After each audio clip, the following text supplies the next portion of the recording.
Meu nome é Carlos Mendes, tenho 40 anos e há 15 anos rodo essas estradas do Brasil de ponta a ponta.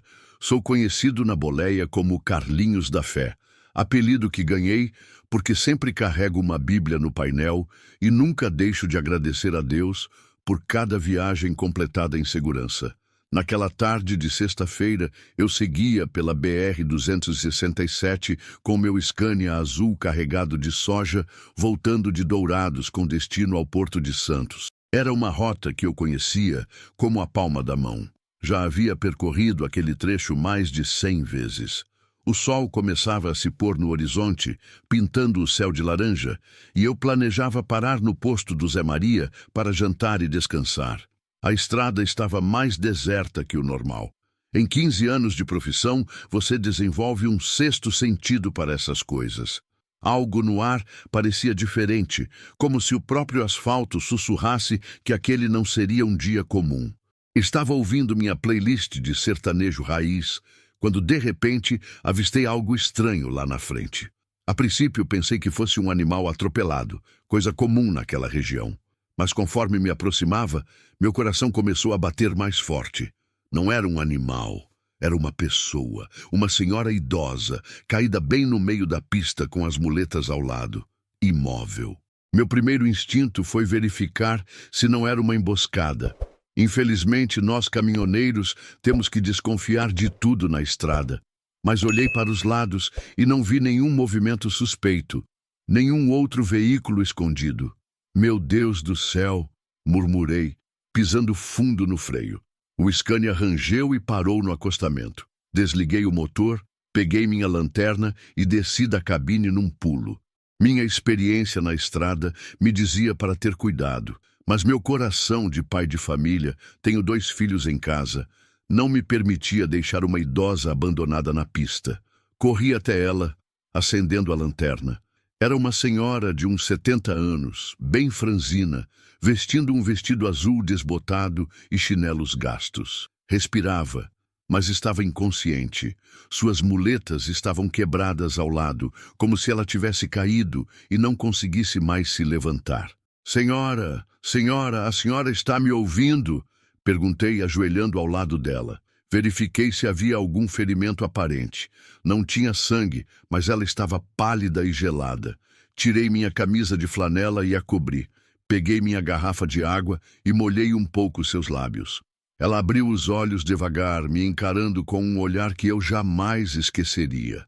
Azuis como o céu, mas cheios de uma tristeza profunda.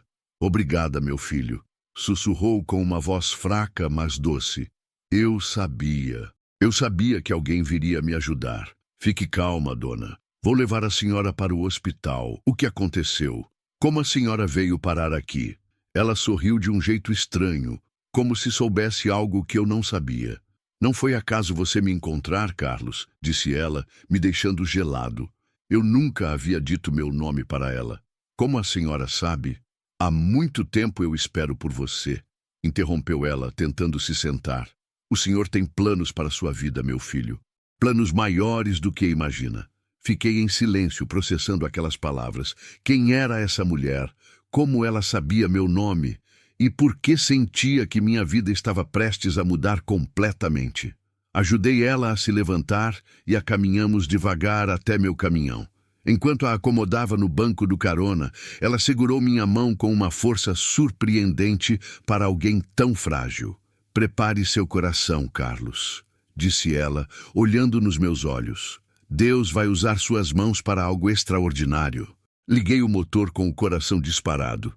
Não sabia ainda, mas aquele encontro na BR-267 seria o primeiro passo de uma jornada que testaria minha fé, minha coragem e mudaria não apenas minha vida, mas a de centenas de pessoas.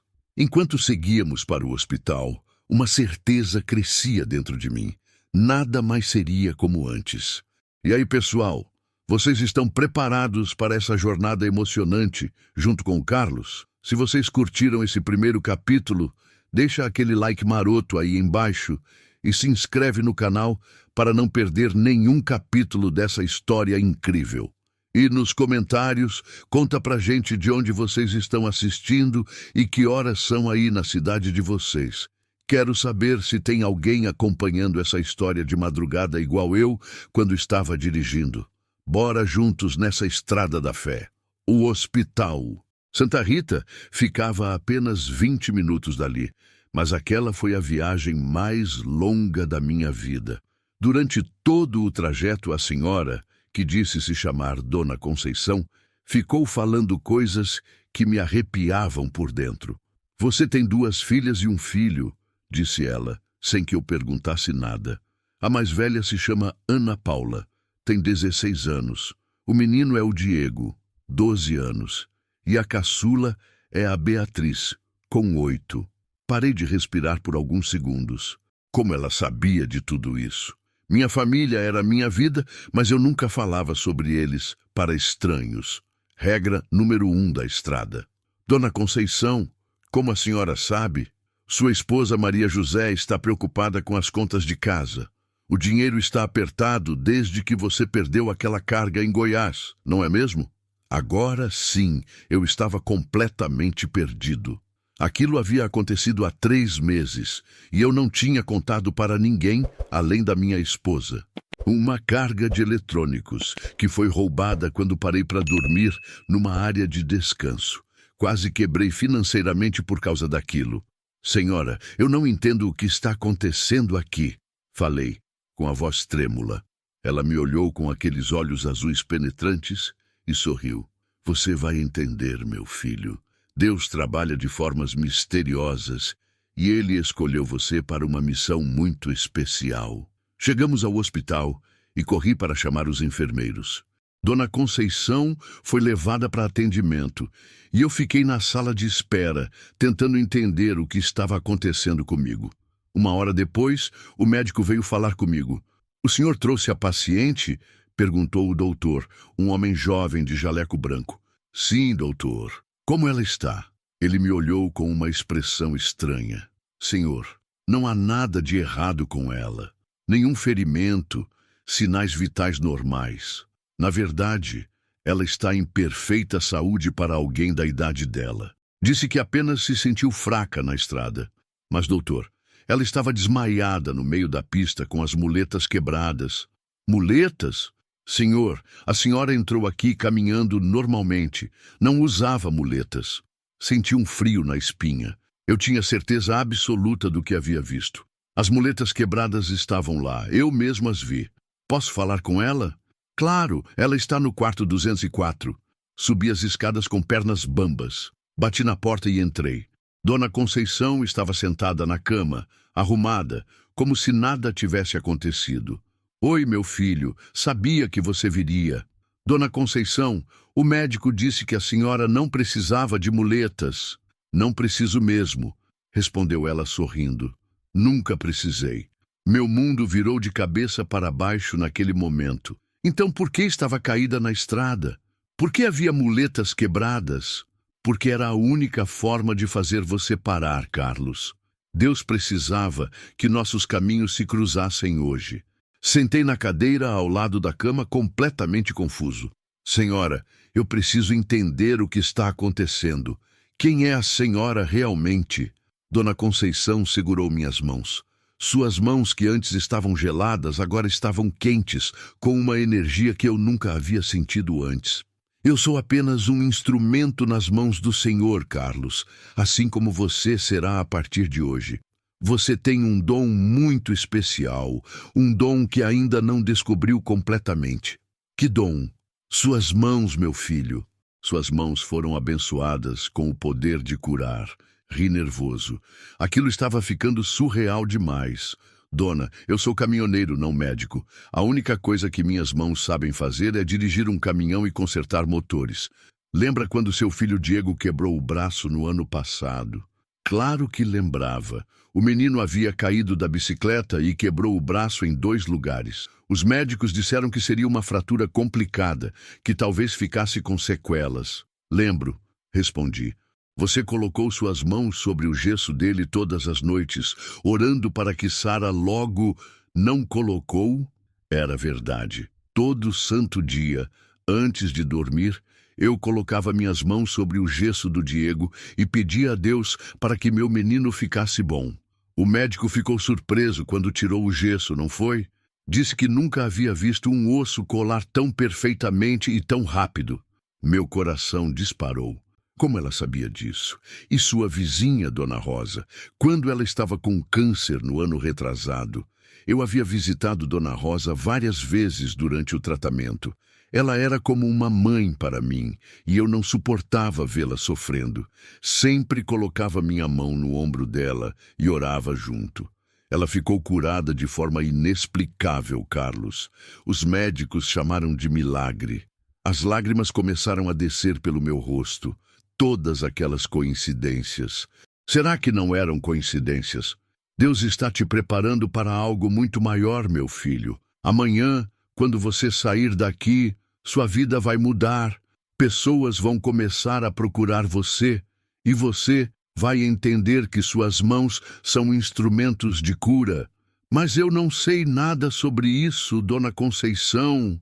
Você não precisa saber. Apenas tenha fé e deixe Deus trabalhar através de você. Ela se levantou da cama e caminhou até a janela. Agora vai para casa, Carlos. Abraça sua família. Descansa bem.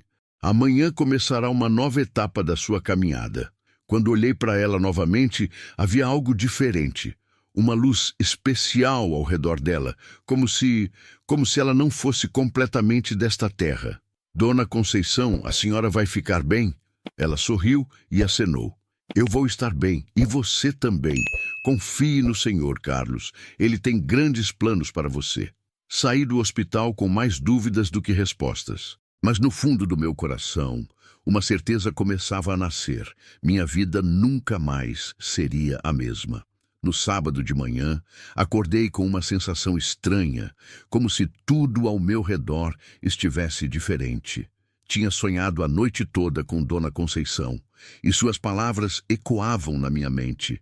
Suas mãos foram abençoadas com o poder de curar.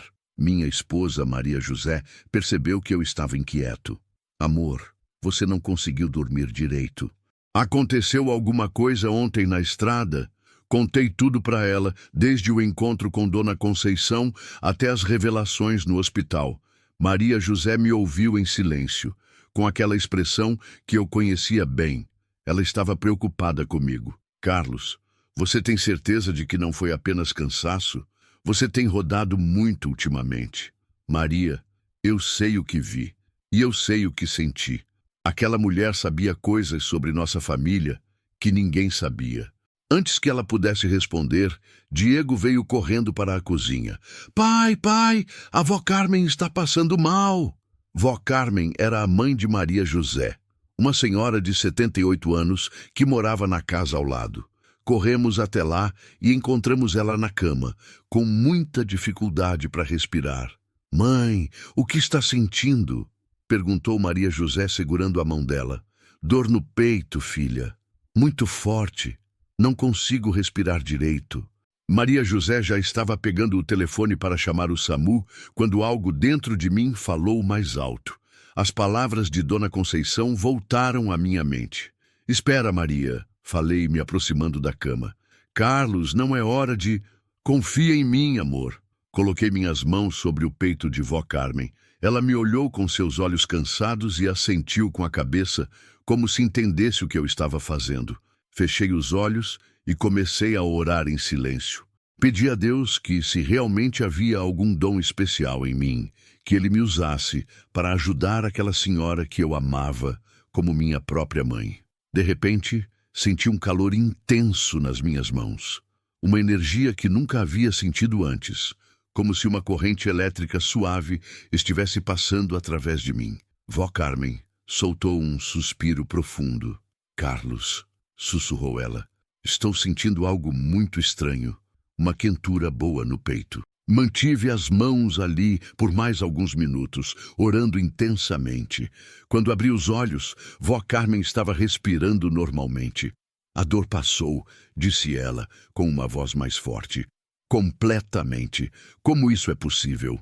Maria José estava me olhando com uma mistura de espanto e incredulidade. Carlos, o que você fez? Eu não fiz nada, amor. Foi Deus. Vó Carmen se sentou na cama e se levantou sozinha, coisa que ela não fazia há meses por causa da artrite. Meu Deus do céu, ela murmurou. Eu estou me sentindo como se tivesse 20 anos de novo. A notícia se espalhou rapidamente pelo bairro. Ainda na tarde de sábado, nossa casa estava cheia de vizinhos querendo entender o que havia acontecido. Dona Rosa, a vizinha que havia se curado do câncer, foi a primeira a chegar. Carlos, eu sempre soube que havia algo especial em você, disse ela com lágrimas nos olhos. Quando você orava comigo durante meu tratamento, eu sentia uma paz que vinha diretamente do céu. Dona Rosa, eu só orei. Não, meu filho. Era mais que oração. Era o poder de Deus trabalhando através das suas mãos. Antes que eu pudesse responder, chegou o João, meu vizinho do lado esquerdo. Ele vinha mancando com muita dificuldade. Carlos, desculpa incomodar, mas eu ouvi o que aconteceu com a avó Carmen. Eu estou sofrendo com essa dor na coluna há 2 anos. Os médicos dizem que não tem jeito, que é artrose degenerativa. Será que você poderia... Olhei para Maria José, que assentiu com a cabeça. Ela também estava começando a entender que algo extraordinário estava acontecendo. Claro, João. Vamos tentar. Coloquei minhas mãos nas costas dele e orei novamente. O mesmo calor intenso tomou conta das minhas palmas. João começou a chorar. Eu sinto a dor indo embora, disse ele soluçando. Pela primeira vez em 2 anos, não sinto dor. Ele se levantou e começou a caminhar normalmente, sem mancar. A partir daquele momento, nossa casa virou uma espécie de santuário. Pessoas vinham de toda a parte da cidade, trazendo seus entes queridos doentes. Eu não entendia completamente o que estava acontecendo, mas uma coisa eu tinha certeza. Deus estava usando minhas mãos de uma forma que eu nunca imaginei ser possível. No final do dia, depois que todas as pessoas foram embora, Maria José sentou comigo no quintal. Carlos, você percebe o que está acontecendo? Acho que estou começando a perceber, amor. Aquela senhora na estrada, ela sabia disso, não sabia? Sabia. Ela disse que Deus estava me preparando para algo maior. Maria José segurou minha mão. Você tem medo? Tenho, admiti. Tenho muito medo. Mas, ao mesmo tempo, sinto uma paz interior que nunca senti antes. Como se finalmente estivesse entendendo por que Deus me colocou neste mundo. Naquela noite, antes de dormir, ajoelhei ao lado da cama e agradeci a Deus pela oportunidade de ser usado por Ele. Não sabia ainda que dimensão aquilo tomaria, mas sabia que minha vida como caminhoneiro simples havia chegado ao fim. Era o início de uma jornada muito maior. Em menos de uma semana, minha vida virou de cabeça para baixo. A notícia dos milagres se espalhou como fogo na palha seca. Primeiro foi só o pessoal do bairro, depois a cidade inteira começou a falar sobre o caminhoneiro que cura com as mãos. Minha casa virou um ponto de peregrinação. Todos os dias, desde o amanhecer, tinha uma fila de gente na minha porta. Gente simples, igual a mim. Operários, donas de casa, aposentados, crianças. Todos com uma dor, uma esperança, uma fé que me deixava ao mesmo tempo humilde e assustado. Carlos, isso não pode continuar assim, disse Maria José na quinta-feira de manhã, olhando pela janela para a multidão que já se formava do lado de fora. Você não dormiu direito a semana toda, mal comeu alguma coisa. Ela estava certa. Eu estava exausto. Mas como dizer não para uma mãe que trouxe o filho com câncer? Como fechar a porta para um pai de família que perdeu os movimentos das pernas num acidente? Amor, eu não posso abandonar essas pessoas. Se Deus me deu esse dom, mas você vai acabar adoecendo também. Ela interrompeu com lágrimas nos olhos. E as crianças? Elas mal estão te vendo. A Ana Paula perguntou ontem se você ia voltar a ser nosso pai ou se agora você só é o pai dos doentes. Aquilo me cortou o coração. Minha família sempre foi minha prioridade, e agora eu estava negligenciando-os por causa de algo que nem eu mesmo entendia completamente. Nesse momento, alguém bateu na porta. Era o padre Antônio, da Igreja São José, onde nossa família frequentava. "Carlos, preciso conversar com você", disse ele, com uma expressão séria. "Claro, padre. Entre." Padre Antônio era um homem sábio, com mais de 60 anos de sacerdócio. Se tinha alguém que podia me ajudar a entender o que estava acontecendo, era ele. "Meu filho, toda a diocese está falando sobre você. Há pessoas dizendo que você é um santo, outras que você está fazendo charlatanismo. E há também quem diga que isso pode ser coisa do demônio." Senti um frio na espinha. "Padre, eu só oro e coloco minhas mãos nas pessoas. Não cobro nada, não peço nada em troca. Só peço a Deus que cure, se for da vontade dele." "Eu sei, Carlos, e por isso estou aqui. Quero te ajudar a discernir o que realmente está acontecendo." Ele se sentou à mesa conosco e continuou.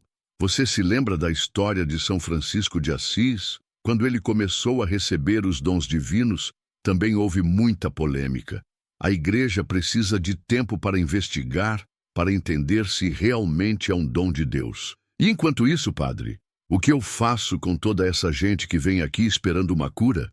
Por enquanto, continue, mas com algumas condições. Primeiro, nunca aceite dinheiro. Segundo, sempre diga às pessoas que é Deus quem cura, não você. Terceiro, peça para elas continuarem com o tratamento médico. E quarto, venha conversar comigo toda semana para conversarmos sobre tudo isso." Concordei com todas as condições. O padre nos abençoou e foi embora, mas antes de sair, ele disse algo que ficou marcado na minha mente. "Carlos, lembre-se, grandes dons vêm com grandes responsabilidades e também com grandes tentações." Na sexta-feira, uma reportagem sobre mim saiu no jornal local. A manchete dizia: "Caminhoneiro de Americana alega ter poderes de cura." A matéria tinha fotos da fila na minha casa e depoimentos de pessoas que diziam ter sido curadas. No sábado, a coisa explodiu. Uma emissora de TV de São Paulo mandou uma equipe para fazer uma reportagem sobre mim. O repórter, um jovem de terno azul, me entrevistou no quintal de casa. "Senhor Carlos, como o senhor descobriu que tinha esses poderes?" "Olha, rapaz, eu não tenho poder nenhum. Quem tem todo o poder é Deus. Eu só coloco minhas mãos nas pessoas e oro. Se Deus quiser curar, Ele cura. Se não quiser, eu não posso fazer nada." "Mas o senhor cobra algum valor pelas curas?" "Jamais. Isso seria profanar o nome de Deus. Se Ele me deu esse dom, foi de graça. E de graça eu passo adiante." A matéria foi ao ar no domingo à noite. No domingo de manhã, quando acordei, tinha mais de 200 pessoas na fila da minha casa. Vinham de várias cidades, Campinas, Piracicaba, até de São Paulo capital. "Caramba, bicho", disse meu amigo Zeca, que também é caminhoneiro. "Você virou celebridade da noite pro dia." Mas nem tudo era alegria. Também começaram a aparecer os críticos, os céticos, os que diziam que eu estava enganando as pessoas. Um pastor de uma igreja evangélica da cidade vizinha fez um culto inteiro falando contra mim, dizendo que era coisa do diabo. "Não liga para isso, amor", disse Maria José. "Jesus também foi criticado e perseguido. Se você está fazendo o bem, Deus está contigo." Na segunda-feira, algo inesperado aconteceu. Chegou em casa um homem elegante, de terno caro e carro importado. Disse que se chamava Dr. Roberto e era empresário. "Carlos, vim fazer uma proposta. Você tem um dom valioso e eu posso te ajudar a monetizar isso de forma inteligente." "Como assim?" "Podemos montar uma clínica, cobrar valores acessíveis, fazer parcerias com planos de saúde. Você pode ficar milionário com esse dom." Senti uma raiva profunda. "O senhor pode se retirar da minha casa agora mesmo", disse, apontando para a porta. "O que Deus me deu não está à venda." "Você é um tolo, Carlos. Está perdendo a oportunidade da sua vida." "Não, senhor. Eu estou cumprindo a missão da minha vida." Depois que ele saiu, entendi o que o padre Antônio havia dito sobre as tentações. O caminho que eu estava trilhando não seria fácil, mas eu tinha certeza de uma coisa: com Deus do meu lado, eu conseguiria superar qualquer obstáculo. 3 semanas haviam se passado desde meu encontro com Dona Conceição, e minha vida estava completamente transformada. Todos os dias, centenas de pessoas vinham à minha casa em busca de cura. Muitas saíam aliviadas, outras permaneciam com suas dores, mas todas levavam consigo uma palavra de esperança. Naquela terça-feira de manhã, algo diferente aconteceu. Uma mulher elegante desceu de um carro preto importado, acompanhada de seguranças. Ela carregava nos braços uma menina de uns 5 anos, aparentemente inconsciente. "Você é Carlos?" perguntou ela com desespero na voz. "Sou eu. Como posso ajudar? Meu nome é Helena Castilho. Essa é minha filha, Isabela. Ela está com leucemia em estado terminal. Os médicos disseram que não há mais nada a fazer." Meu coração apertou. Ver uma criança sofrendo sempre mexia comigo de forma especial. "Dona Helena, a senhora precisa entender que eu não sou médico. Eu apenas oro e peço a Deus." "Eu sei," ela interrompeu com lágrimas nos olhos. "Eu sei que é Deus quem cura. Mas, por favor, coloque suas mãos na minha filha. Ela é tudo o que eu tenho no mundo." Levei-as para dentro de casa e pedi para todos os outros esperarem. Coloquei a menina na cama do meu quarto e, junto com Maria José, ajoelhei ao lado dela. "Isabela pode me ouvir?" perguntei. "Às vezes, ela desperta por alguns minutos", respondeu a mãe. Coloquei minhas mãos sobre a testa da criança e comecei a orar. Orei como nunca havia orado antes. Pedi a Deus com toda a força do meu coração que salvasse aquela menina inocente. Mas algo estranho aconteceu. Pela primeira vez, desde que tudo começou, não senti o calor nas mãos. Não senti a energia que sempre acompanhava as orações. Apenas o frio da incerteza. Permaneci ali por 1 hora, orando intensamente. A mãe da menina chorava baixinho. Maria José orava junto comigo. Mas Isabela permaneceu do mesmo jeito, sem nenhuma melhora aparente. "Desculpe, Dona Helena." Falei com a voz embargada. "Parece que hoje Deus tem outros planos para sua filha."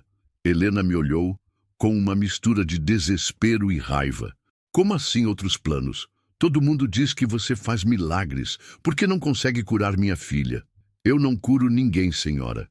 É Deus quem cura. E às vezes, por motivos que não conseguimos entender, Ele escolhe não curar. Isso é crueldade. Uma criança inocente. Dona Helena, eu entendo sua dor. Se dependesse de mim, todas as crianças do mundo seriam curadas. Mas eu sou apenas um instrumento. E um instrumento não decide quando e como ser usado." Ela saiu de casa revoltada, carregando a filha. Meu coração ficou destroçado. Como explicar para uma mãe desesperada que nem sempre a vontade de Deus coincide com a nossa? A notícia se espalhou rapidamente. "Caminhoneiro falha ao tentar curar criança com câncer", dizia a manchete do jornal no dia seguinte. Começaram a aparecer críticas pesadas nas redes sociais e até mesmo algumas pessoas da fila desistiram de esperar. "Olha só, o mágico perdeu os poderes", debochou um rapaz que estava saindo da fila. "Se ele não consegue curar uma criança, que poder é esse?" comentou outro. Padre Antônio apareceu em casa na quarta-feira de manhã. "Carlos, como você está se sentindo depois do que aconteceu?" "Mal, padre, muito mal. Estou questionando se realmente tenho algum dom ou se tudo não passou de coincidência." "E você acha que os dons de Deus funcionam como uma máquina? Que sempre que você apertar o botão vai acontecer um milagre?" "Não, mas... Carlos, leia a Bíblia. Até mesmo Jesus não curou todas as pessoas que encontrou. Em Nazaré, sua própria cidade, ele não pôde fazer muitos milagres por causa da falta de fé do povo. Mas por que uma criança inocente, padre? Essa é a pergunta que todos nós fazemos, meu filho. Por que os inocentes sofrem? Não temos essa resposta. Mas tenho certeza de uma coisa: Deus não te deu esse dom para que você se sentisse como Deus. Ele te deu para que você fosse um instrumento humilde de sua vontade. Passei o resto da semana em crise. Atendia as pessoas que vinham, mas com o coração pesado. Muitas curas ainda aconteciam, mas eu não conseguia tirar da cabeça o rostinho pálido da pequena Isabela. Na sexta-feira, recebi uma ligação inesperada. Alô, Carlos. Aqui é Helena, a mãe da Isabela. Meu coração disparou. Oi, dona Helena. Como está a menina? Carlos, eu preciso te pedir desculpas e preciso te contar uma coisa. Pode falar. Depois que saí da sua casa na terça-feira, levei Isabela de volta para o hospital. Estava revoltada com você, com Deus, com tudo. Mas os médicos fizeram novos exames e descobriram algo inexplicável. Fiquei em silêncio, esperando ela continuar. O tumor diminuiu drasticamente. Os médicos estão chamando de remissão espontânea. Dizem que é um caso em milhões. Senti as lágrimas escorrerem pelo meu rosto. Isabela acordou ontem e disse uma coisa que me arrepiou. Mamãe, o tio das mãos quentinhas veio no meu sonho e disse que eu ia ficar boa. Dona Helena, Carlos, eu sei que você orou pela minha filha e eu sei que Deus te ouviu. Só não aconteceu no momento que eu esperava. Perdão por ter duvidado. Desliguei o telefone e caí de joelhos no chão, chorando. Maria José veio me abraçar. Viu, amor? Deus trabalha no tempo dele, não no nosso. Naquele momento entendi uma lição importante. A fé não é sobre ter controle sobre os milagres. A fé é sobre confiar em Deus, mesmo quando não entendemos seus caminhos. No sábado, Dona Helena voltou à minha casa com Isabela. A menina estava bem, brincando com as bochechas rosadas. Ela correu até mim e me abraçou. Obrigada, tio Carlos, disse com sua vozinha doce. Obrigado, Isabela. Você me ensinou uma lição muito importante sobre a fé. Aquela experiência me fez crescer. Aprendi que ser um instrumento de Deus significa aceitar tanto os momentos de vitória quanto os de aparente derrota. Porque no final, quem decide o tempo e a forma dos milagres não somos nós. É Ele. Um mês depois do episódio com Isabela, minha rotina estava mais organizada. Com a ajuda do Padre Antônio, criamos um cronograma.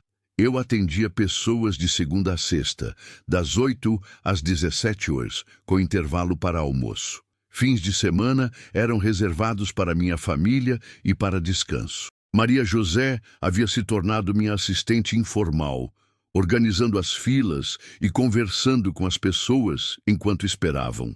As crianças já tinham se acostumado com a nova realidade e até ajudavam, distribuindo água para quem estava na fila. Tudo parecia estar funcionando bem até que, numa quinta-feira de manhã, apareceu um homem que mudaria tudo. Ele se apresentou como Marcos Santana, jornalista investigativo de um grande jornal de São Paulo. Era um sujeito magro, de uns 35 anos, com um olhar penetrante que me deixou desconfortável desde o primeiro momento. Carlos, vim fazer uma matéria especial sobre você.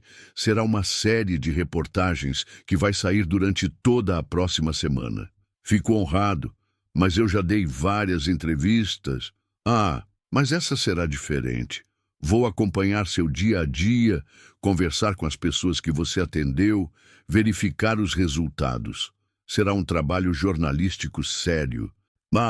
Algo dentro de mim disse para ter cuidado, mas pensei que uma matéria bem feita poderia ajudar a levar esperança para mais pessoas.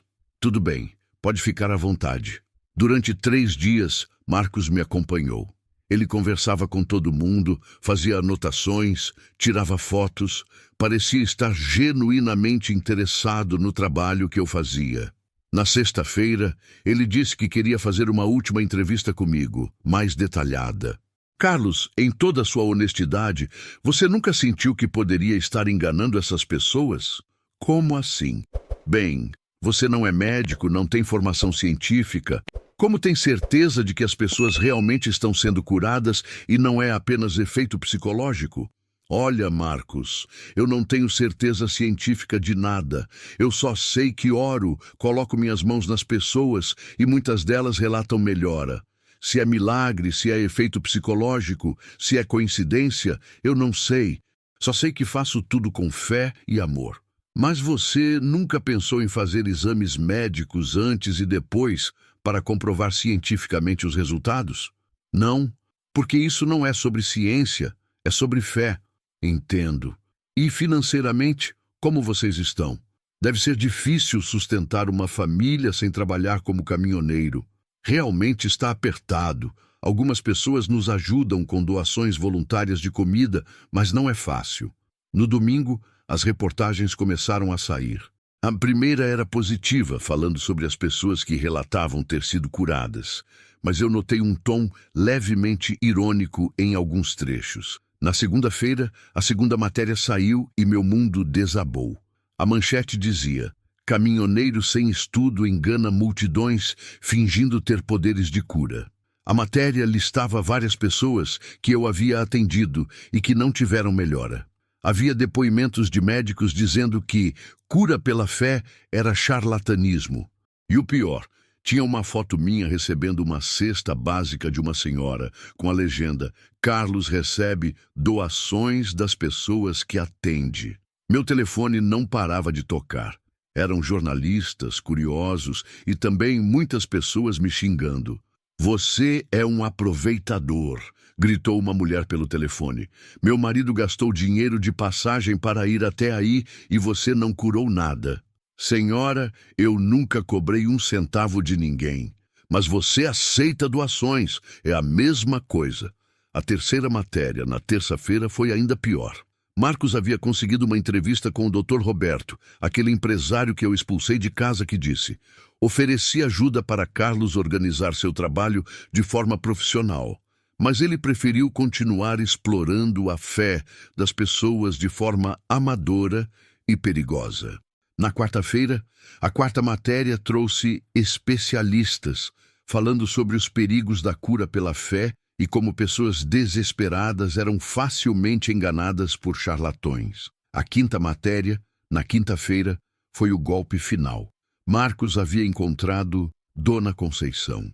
A idosa que Carlos afirma ter encontrado na estrada, dizia a matéria, na verdade é Conceição Santos, de 72 anos, moradora de um asilo em Campinas.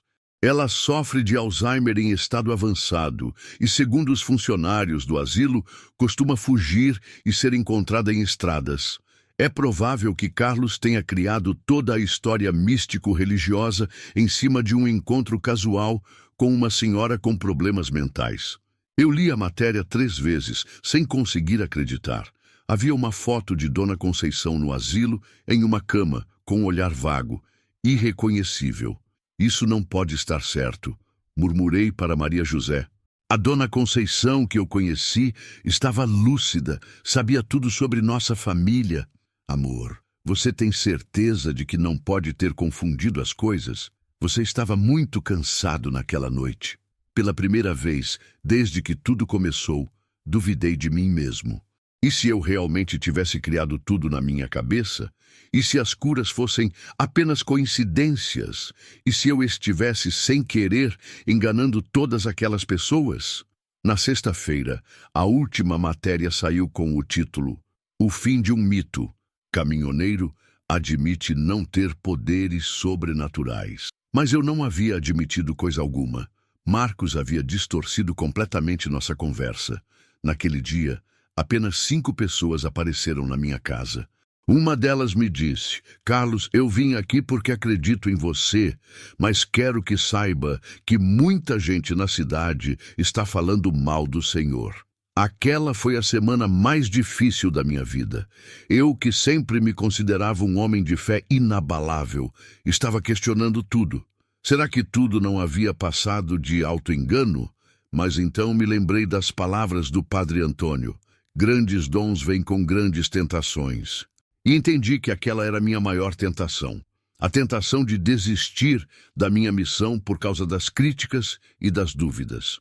Era hora de tomar uma decisão definitiva sobre meu futuro. Depois da semana infernal com as reportagens difamatórias, pensei seriamente em desistir de tudo. Voltar para a estrada, pegar meu Scania e fingir que nada havia acontecido. As críticas, as dúvidas, a sensação de estar sendo um charlatão sem querer, tudo isso estava me consumindo por dentro. Foi quando, numa segunda-feira de manhã, recebi uma visita inesperada que mudaria tudo novamente. Era o Dr. Fernando Almeida, diretor do Hospital das Clínicas de Campinas. Um homem sério, de uns 50 anos, que chegou acompanhado de uma equipe médica. Sr. Carlos, vim aqui como cientista e como homem de fé. Sou médico há 25 anos e também sou católico praticante. Quero propor algo para você. O que seria, doutor? Queremos fazer um estudo científico sobre seu trabalho. Vamos selecionar alguns pacientes terminais, fazer todos os exames antes e depois dos seus atendimentos e documentar tudo com rigor científico. Maria José e eu nos entreolhamos. Aquilo poderia ser tanto minha salvação quanto minha perdição definitiva. Doutor, e se não der certo? E se não houver nenhuma melhora comprovada? Então teremos uma resposta. Mas se der certo, poderemos documentar algo extraordinário para a medicina e para a fé. Por que o senhor quer fazer isso, doutor? Fernando se sentou e me olhou nos olhos. Porque minha filha estava morrendo de leucemia há 2 anos. Os melhores oncologistas disseram que não havia mais nada a fazer. Um dia, um senhor simples, caminhoneiro, apareceu no hospital onde ela estava internada. Disse que tinha passado por ali por acaso e perguntou se podia orar pela menina. Meu coração começou a bater mais forte. Ele colocou as mãos na cabeça da minha filha e orou por 20 minutos. No dia seguinte, os exames mostraram uma melhora inexplicável. Hoje, 2 anos depois, ela está completamente curada. Quem era esse homem? Ele disse que se chamava Carlos, um caminhoneiro que Deus havia abençoado com um dom especial. Quando vi as reportagens sobre você na semana passada, reconheci imediatamente seu rosto. Fiquei sem palavras. Eu não me lembrava de ter ido a nenhum hospital orar por uma criança com leucemia. Como isso era possível? Doutor, eu acho que o senhor está me confundindo com outra pessoa. Eu nunca fui a nenhum hospital. Carlos, você tem um irmão gêmeo? Não, sou filho único. Então, era você mesmo. Talvez você não se lembre porque atende tantas pessoas, mas eu tenho certeza absoluta. Aceitei participar do estudo. Durante uma semana, uma equipe médica selecionou 10 pacientes com doenças graves e terminais. Todos fizeram exames detalhados antes dos atendimentos. O primeiro caso foi o de Dona Marta, 65 anos, com câncer de pâncreas em estado terminal. Os médicos disseram que ela tinha no máximo 2 semanas de vida. Quando coloquei minhas mãos sobre ela e orei, senti aquele calor familiar retornando. Dona Marta começou a chorar. Eu sinto uma paz que nunca senti antes, disse ela. O segundo caso foi de um jovem de 20 anos, paraplégico há 3 anos por causa de um acidente de moto. Durante a oração, ele disse sentir formigamento nas pernas. Passamos por todos os 10 pacientes. Alguns sentiram melhoras imediatas, outros não sentiram nada, mas todos relataram uma sensação de paz profunda. Uma semana depois, os resultados dos novos exames chegaram. Dr. Fernando me chamou em seu consultório, acompanhado de toda a equipe médica. Carlos, em 25 anos de medicina, nunca vi nada parecido. Ele abriu uma pasta com os resultados. Dona Marta, o tumor diminuiu 60% em uma semana. Algo cientificamente impossível. O jovem paraplégico começou a ter reflexos nas pernas. Ontem conseguiu mover os dedos dos pés. Mais 3 pacientes tiveram melhoras significativas que não conseguimos explicar pela medicina convencional. E os outros 5? 2 não tiveram alterações. 2 tiveram pequenas melhoras, que podem ser consideradas dentro do normal. E um... Ele parou, claramente emocionado. E um... Marcos, 8 anos, leucemia terminal. Está completamente curado. Não há mais nenhuma célula cancerígena em seu corpo. Comecei a chorar, não por orgulho, mas por gratidão. Deus estava me mostrando através da ciência que o dom era real. Dr. Fernando, o que isso significa? Significa que você tem algo que a medicina não consegue explicar. Não sei se é dom divino, energia quântica ou algo que a ciência ainda não descobriu, mas é real. E agora? Agora vamos publicar esse estudo nas principais revistas médicas do mundo. E você vai continuar seu trabalho, mas com o respaldo da ciência. Na semana seguinte, o estudo foi divulgado. A mesma imprensa que me atacou teve que noticiar. Estudo científico comprova efeitos inexplicáveis em pacientes atendidos por caminhoneiro. Marcos Santana, o jornalista que me difamou, publicou uma pequena retratação no final da página, quase imperceptível. Mas para mim, o mais importante não era a vindição pública. Era a certeza científica e espiritual de que Deus realmente estava trabalhando através das minhas mãos e que minha missão estava apenas começando.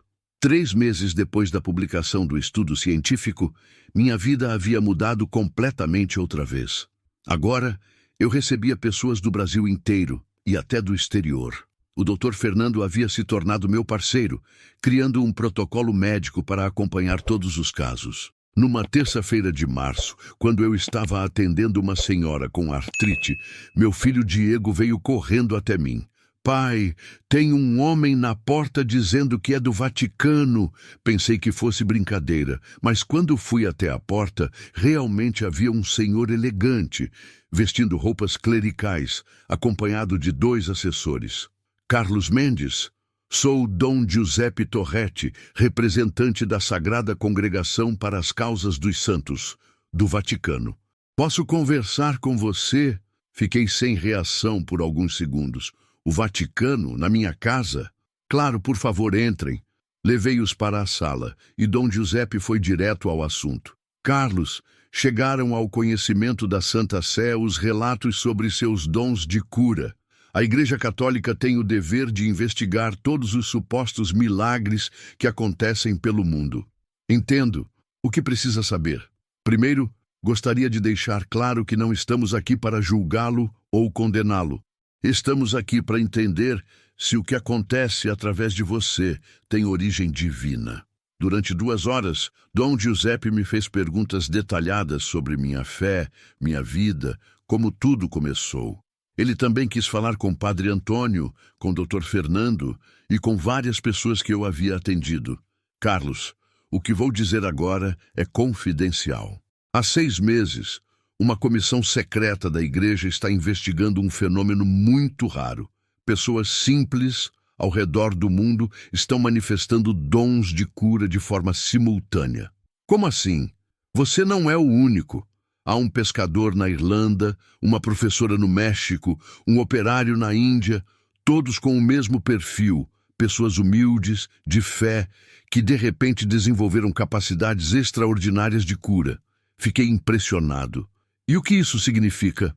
Não sabemos ainda, mas o Papa está muito interessado em entender se Deus está preparando algo especial para a humanidade. Dom Giuseppe permaneceu mais 3 dias na cidade, documentando tudo, conversando com médicos, coletando depoimentos. Antes de partir, ele me fez uma proposta que me deixou sem chão.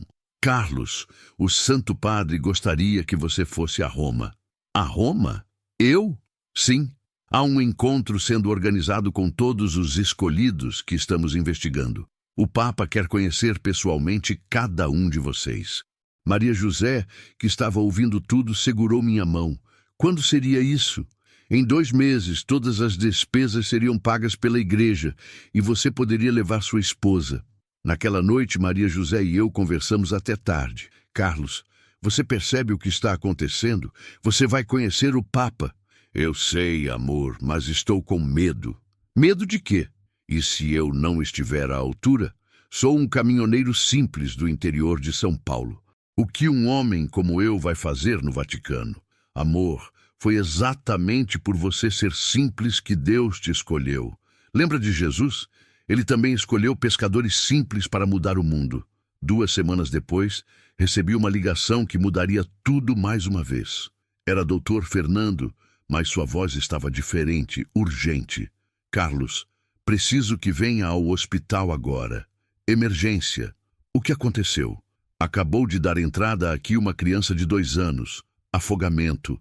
Está em morte cerebral há 40 minutos. Os pais estão desesperados e pediram especificamente por você. Mas, doutor, em morte cerebral, eu sei que é impossível, Carlos. Mas se há alguém neste mundo capaz de um milagre desse tamanho, é você. Corri para o hospital. Quando cheguei, havia uma multidão na porta. A notícia havia se espalhado rapidamente.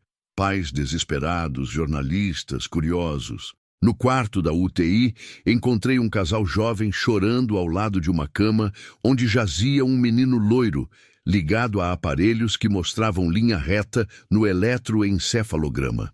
Por favor, suplicou a mãe. Todos dizem que você faz milagres. Salve meu filho. Olhei para Dr. Fernando, que apenas assentiu com a cabeça. Coloquei minhas mãos sobre a cabeça do menino e fechei os olhos. Orei como nunca havia orado antes. Pedi a Deus que, se fosse da sua vontade, trouxesse aquela criança de volta. Mas dessa vez, algo diferente aconteceu. Além do calor nas mãos, senti como se uma força poderosa estivesse passando através de mim. Uma energia tão intensa que meu corpo todo tremeu. De repente, os aparelhos começaram a apitar. O monitor cardíaco mostrou batimentos. O eletroencefalograma começou a registrar atividade cerebral. O menino abriu os olhos. Mamãe, foi a primeira palavra que ele disse. O hospital inteiro ficou em silêncio. Mesmo os médicos mais céticos estavam com lágrimas nos olhos. Acabara de presenciar algo que a medicina considerava impossível, uma ressurreição. Naquela noite, ajoelhei no meu quarto e agradeci a Deus. Mas também senti o peso da responsabilidade que estava sobre meus ombros. Se Deus estava me dando poderes cada vez maiores, era porque Ele tinha um plano muito grande para mim. E eu estava prestes a descobrir qual era esse plano. O avião para Roma decolou numa manhã clara de maio. Era a primeira vez que Maria José e eu viajávamos para fora do Brasil. Durante todo o voo, fiquei pensando no que me esperava no Vaticano. Dom Giuseppe nos recebeu no aeroporto e nos levou direto para uma hospedaria dentro da cidade do Vaticano. No caminho, ele me explicou melhor o que estava acontecendo. Carlos, vocês são 7 pessoas de diferentes continentes que desenvolveram dons de cura simultaneamente. O Papa acredita que isso não é coincidência. Quem são os outros? Michael O'Brien, pescador da Irlanda. Maria Guadalupe, professora do México. Rajesh Patel, operário da Índia. Jean-Baptiste Dubois, padeiro da França. Amara Okonkwo, enfermeira da Nigéria. E Sarah Mitchell, dona de casa dos Estados Unidos. Todos com o mesmo dom? Com variações. Alguns curam doenças físicas, outros problemas psicológicos. Você é o único que já demonstrou capacidade de ressurreição. No dia seguinte, fomos levados para uma sala reservada onde conheci os outros escolhidos. Era impressionante ver como éramos todos pessoas simples, de diferentes culturas, mas com algo em comum. Aquele mesmo olhar de quem carrega um fardo sagrado. Michael, o pescador irlandês, me cumprimentou em inglês, mas Dom Giuseppe traduziu. Ele diz que também teve um encontro místico antes de descobrir seus dons. Uma senhora idosa que apareceu em sua rede de pesca. Meu coração disparou. Como era essa senhora? Michael descreveu uma mulher exatamente igual a Dona Conceição, idosa, olhos azuis penetrantes, e que sabia coisas sobre sua vida que ninguém sabia. Um por um, todos os outros contaram histórias similares. Cada um havia encontrado uma figura misteriosa, sempre uma senhora idosa, que havia despertado seus dons. Isso é impossível, murmurei. A mesma pessoa não pode ter aparecido para todos nós em continentes diferentes. Dom Giuseppe sorriu. Exato. Por isso, o Santo Padre quer falar com vocês. Na tarde daquele dia, fomos levados para uma audiência privada com o Papa. Era um homem simples, de sorriso caloroso, que nos recebeu como se fôssemos seus filhos. Meus queridos filhos, disse ele em português, me surpreendendo. Há 2000 anos, Jesus escolheu 12 homens simples para espalhar sua palavra pelo mundo. Hoje, parece que ele está fazendo algo semelhante. Santidade, lhe perguntei, o senhor realmente acredita que nossos dons vêm de Deus? Carlos, eu não apenas acredito, eu tenho certeza e vou lhes explicar por quê. O Papa nos levou para uma biblioteca secreta onde havia documentos antigos espalhados sobre uma mesa. Há 1000 anos, no ano 1024, exatamente 7 pessoas ao redor do mundo desenvolveram dons de cura simultaneamente. Todos relataram ter encontrado a mesma figura misteriosa, uma senhora idosa de olhos azuis. Fiquei gelado. Isso aconteceu outras vezes? A cada 1000 anos, Carlos. 1024, 2024, e segundo os documentos que temos, sempre precede momentos cruciais da humanidade. O Papa abriu um manuscrito antigo. Em 1024, esses 7 escolhidos ajudaram a humanidade a superar a grande fome europeia e as pragas que devastavam o mundo. Eles não apenas curavam doenças, mas também guiavam comunidades inteiras para a salvação. E o que acontece agora? Agora, em 2024, a humanidade enfrenta novos desafios. Pandemias, guerras, fome, desesperança. E Deus enviou vocês 7 para serem instrumentos de cura e esperança. Maria Guadalupe, a professora mexicana, perguntou algo em espanhol. Dom Giuseppe traduziu. Ela quer saber quem é a senhora que apareceu para todos nós. O Papa sorriu misteriosamente. Segundo nossos documentos mais antigos, ela é conhecida como a mensageira. Alguns teólogos acreditam que seja um anjo assumindo forma humana. Outros acreditam que seja uma alma especial que Deus usa para despertar seus escolhidos. E ela vai voltar a aparecer? Não sabemos, mas sabemos que a missão de vocês está apenas começando. O Papa se levantou e caminhou até a janela. Carlos, você e os outros 6 foram escolhidos para uma missão que vai além da cura individual. Vocês devem retornar aos seus países e estabelecer centros de cura e esperança. Treinar outras pessoas, espalhar a fé, preparar a humanidade para os desafios que virão. Que desafios? Os mesmos de sempre, a dor, o sofrimento, a perda da fé, mas também novos desafios que nossa geração enfrentará. Vocês serão luzes na escuridão. Antes de nos despedirmos, o Papa nos abençoou individualmente. Quando colocou as mãos sobre minha cabeça, senti a mesma energia que sentia quando curava as pessoas. Carlos, sussurrou ele, você é especial, mesmo entre os especiais. Seu dom de ressurreição será fundamental nos dias que virão. No voo de volta ao Brasil, Maria José segurou minha mão. Amor, você percebe o que acabou de acontecer? Você não é apenas um caminhoneiro com um dom. Você foi escolhido para uma missão mundial. Olhei pela janela do avião, vendo as nuvens abaixo de nós, e pensei em tudo que havia acontecido desde aquela tarde na BR-267. Uma missão mundial. Eu, Carlos Mendes, caminhoneiro do interior de São Paulo. Deus realmente tem um senso de humor interessante. 2 anos se passaram desde minha viagem a Roma. Minha vida havia se transformado de maneiras que eu jamais imaginei possível. Com o apoio da Igreja e do Dr. Fernando, criamos o Instituto Carlos Mendes de Cura e Esperança, um centro que atendia pessoas do mundo inteiro. Mas hoje era diferente. Hoje era especial.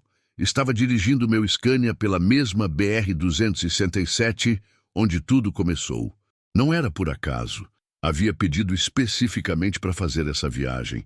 Era uma entrega simbólica, minha última como caminhoneiro profissional, antes de me dedicar integralmente ao Instituto. O sol estava se pondo exatamente como naquela tarde de 3 anos atrás. E foi então que a vi. Dona Conceição estava parada no mesmo local onde a encontrei pela primeira vez, mas agora ela não estava caída. Estava em pé, sorrindo, como se me esperasse. Parei o caminhão e desci. Meu coração batia forte, mas não de medo, de gratidão. Oi, Dona Conceição, sabia que a senhora voltaria. Olá, meu filho, vim me despedir. Se despedir? Minha missão com você está completa. Você compreendeu sua vocação e está cumprindo o propósito para o qual foi escolhido. Caminhamos até uma árvore ao lado da estrada e nos sentamos na sombra. Dona Conceição, Eu preciso saber. Quem é a senhora realmente? Ela sorriu com aquele mesmo sorriso enigmático de sempre. Eu sou quem sempre fui, Carlos, uma serva do Altíssimo enviada para despertar aqueles que ele escolhe para missões especiais. A senhora é um anjo? Sou o que preciso ser para cumprir a vontade de Deus. Às vezes uma senhora idosa na estrada, às vezes uma voz sussurrando no coração, às vezes um sinal no momento certo. E os outros? Michael, Maria, todos os outros escolhidos? Cada um encontrou sua própria Conceição, cada um do jeito que precisava encontrar. Ela segurou minhas mãos e senti novamente aquela energia especial. Carlos, quero que saiba que está apenas no começo. Nos próximos anos, seu instituto vai formar centenas de pessoas com dons de cura. Você vai escrever livros que levarão esperança a milhões. E quando chegar sua hora de partir desta terra, deixará um legado que durará gerações. Mas, Dona Conceição, eu ainda tenho tanto medo. Medo de não estar à altura dessa missão. O medo é normal, meu filho. Até mesmo Jesus teve medo no Getsêmani. Mas lembre-se sempre, Deus não chama os capacitados, Ele capacita os chamados. Ela se levantou e olhou para o horizonte. Agora preciso partir.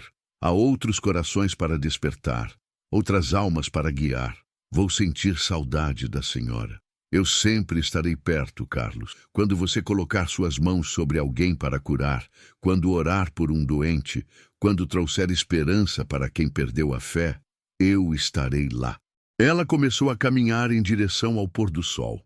A cada passo que dava, sua figura ficava mais translúcida, até que simplesmente desapareceu na luz dourada da tarde. Fiquei ali por alguns minutos, absorvendo tudo o que havia acontecido. Depois voltei para meu caminhão e segui viagem. 5 anos depois. Hoje, enquanto escrevo estas linhas, o Instituto Carlos Mendes já formou mais de 500 pessoas com dons de cura em todo o Brasil. Temos filiais em 15 países e já atendemos mais de 500 mil de pessoas. Meus filhos cresceram vendo milagres acontecerem todos os dias. Ana Paula se formou em medicina e trabalha comigo no Instituto. Diego está estudando teologia e Beatriz diz que quer ser curadora igual ao papai quando crescer. Maria José se tornou diretora administrativa do Instituto e minha parceira em tudo. Dr. Fernando é nosso diretor científico e já publicamos estudos em mais de 50 revistas médicas internacionais. Padre Antônio virou nosso diretor espiritual e diz sempre: Carlos, você era caminhoneiro e continuará sendo, só que agora, em vez de transportar cargas, você transporta esperança. Dos 7 escolhidos que conheci em Roma, mantenho contato com todos. Michael criou um centro de cura na Irlanda que atende pessoas de toda a Europa.